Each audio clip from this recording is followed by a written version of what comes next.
you would come to parliament, finish 5 years without doing anything in the constituency, apart from holding Harambes. And Mr. Speaker, at that time, Harambes, the salary in parliament here was only 70,000. That is the time, Mr. Speaker, where you are hearing of defections, because people would line up at State House to get even 20,000, 15,000 to go and do Harambes. But Mr. Speaker, we sat down in the year 1997, when we were about to end. That was about the year 1999 to 2000. It was very difficult, Mr. Speaker. Members of parliament would sleep outside our houses. No man, members of parliament would walk without a biker, because anytime you would be arrested, charged in court, beaten by police, because the president does not want you to be independent. That is when we brought the Parliamentary Service Commission and Constituency Development Fund, Mr. Speaker. It wasn't easy, Mr. Speaker. And when Honorable Raila, whom we were with here, fought equally and with the Kibaki to help us come up with the CDF after the year 2002, when Moi had gone, he went further during BBI time. He told these members of parliament, please let's entrench this in the constitution.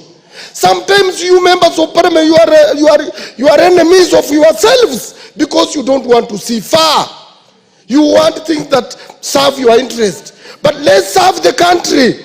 Today you go to Busia County. Yesterday they were rating them to be number 3, to have used their money very well. But Mr. Speaker, you will never see anything done by the county except the billboard for things done by CDF. No any other thing outside this the county.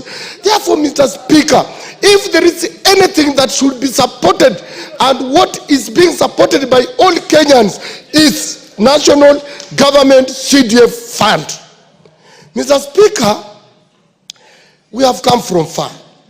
And that is why I have always proposed that when even on the issue of budgeting, if we got roads and we have 700 billion for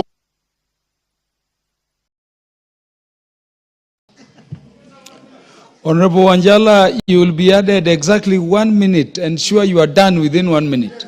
And Mr. Speaker, that's why I've always proposed, even for roads, if we have 700 billion, Mr. Speaker, and we have only 290 constituencies, why don't we every year say each constituency gets 1 billion, then the balance we leave for the leadership to know where to take it, where they have interest, so that you, as Mr. Speaker, in your constituency, you will decide which road can you start tamaking.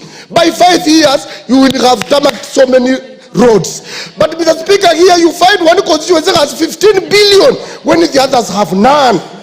This type of budgeting is killing us as members of parliament. Let's sit down and even have kamkunji on these issues, so that we talk. We used to talk even with Moi, who was a dictator, but he would call us in kamkunji in the Senate, today's parliament for Senate, and would discuss and agree. Honorable Wanjala, withdraw references to the second president of the country. I withdraw, Mr. Speaker. He always served as an elected president. I withdraw, Mr. Speaker, because of where I'm coming from. Thank you. Thank you. The Honorable Pukose, the Chair, Departmental Committee on Health. Thank you, Honorable Speaker. And Honorable Speaker, on the onset, I want to thank the Honorable Jepkonga, together with you, Honorable Speaker, and others, Tienda Amolo as the co-sponsor, Murungara, and all our legal colleagues in this House for having put a lot of effort to make sure that, and those who